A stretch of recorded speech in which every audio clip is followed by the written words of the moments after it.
Praise the lord. ప్రభు పేరిట అందరికీ శుభాభివందనాలు. ఈరోజు వాక్య సందేశం 1 కొరింథీయులకు రాసిన పత్రిక 2వ అధ్యాయం 9వ వచనం. దేవుడు తన్ను ప్రేమించిన వారి కొరకు ఏవి సిద్ధపరిచినో అవి కంటికి కనపడలేదు, చెవికి వినపడలేదు, మనుష్య హృదయమునకు గోచరము కాలేదు. మనం చాలామందిని ప్రేమిస్తాము. మనుషులనే కాకుండా జంతువులను, పక్షులను, ప్రకృతిని కూడా ప్రేమిస్తాము. మనకు కనిపించే దానిలో మనకి ఇష్టమైన దాన్ని ప్రేమిస్తాము. మరి కనబడిన దేవుని ఎలా ప్రేమించాలి? మనకి ఎలాంటి పరిచయం లేని, ఎప్పుడు చూడని సినిమా యాక్టర్స్ని, రాజకీయ నాయకుల్ని అభిమానిస్తుంటాం. అసలు చూడని వారిని సైతం వాళ్ళు ఉన్న గొప్పతనాన్ని బట్టి, అంటే బాగా నటిస్తారనో, బాగా ఆడతారనో, మంచి పనులు చేస్తున్నారనో అభిమానించడం, ప్రేమించడం చేస్తాము. ఆ ప్రేమ ఎంత దూరం పోతుందంటే ఒక్కోసారి కూడా చూడిన వారి కోసం ప్రాణాలు సైతం ఇవ్వడానికి సిద్ధపడతారు. మనం ఎంత అభిమానించినా, ప్రేమించినా మన కష్టాల్లో, బాధల్లో వాళ్ళు వచ్చి మనల్ని ఆదరించరు.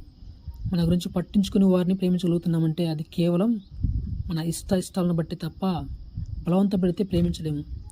మరి మనం ఒక్కసారి కూడా చూడని దేవుణ్ణి ఎందుకు ప్రేమించలేకపోతున్నాము? ఎందుకంటే దేవుని గురించి మనకు తెలియదు, అసలు ఆలోచించము. మన పుట్టుకకు, ప్రాణానికి మూలమైన దేవుని గురించి ఆలోచించనీయకుండా మన ముందు చాలా చెత్త విషయాలు సాతాను ప్రవేశపెట్టింది. పలానా వాళ్ళని ప్రేమించమని మనకి ఎవరు చెప్పకుండానే మన ఇష్టాన్ని ప్రేమిస్తాం కదా. దేవుని గురించి తెలియకుండా ఆయన ప్రేమించలేము. మనం దేవుని ప్రేమించాలంటే ఆయన గురించి తెలుసుకోవాలి. ఆయన గొప్పతనం, ఆయన శక్తి, ఆయన అదృశ్య లక్షణాలను, వీటి గురించి ఆలోచించగలిగిన వారు ఆయన ప్రేమించకుండా ఉండలేరు. మనుషులను మనం ఎంత ప్రేమించినా వాళ్ళు మనల్ని లెక్క చేయకుండా ఉంటారేమో కానీ, దేవుని ప్రేమిస్తే ఆయన మన గురించి అనుక్షణం ఆలోచిస్తుంటాడు. మన కోసం ఏం చేయాలని, మన మేలు కోసం తప్పిస్తుంటాడు.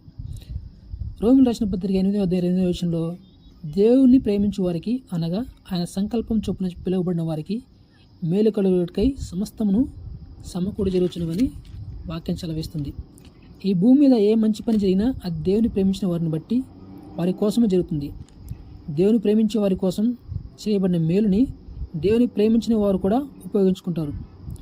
పొలంలో నాటబడిన గోధుమలలో శత్రువు గురుగులు విత్తగా అవి ఎదిగి గురుగులు కనిపించినప్పుడు పనివారు గురుగులను పెరికివేతమని యజమాని అడిగితే, గురుగులతో పాటు గోధుమలను కూడా పెళ్ళగింతురేమో, వద్దు అని యజమాని చెప్తాడు.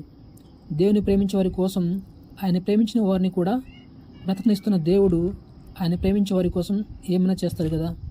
ఒకవేళ నువ్వు దేవుని ప్రేమించగలిగితే నీ కంటికి కనబడినవి, నీ చెవికి వినబడినవి, నీ హృదయానికి గోచరం కానివి దేవుడు నీ కోసం సిద్ధపరుస్తాడు.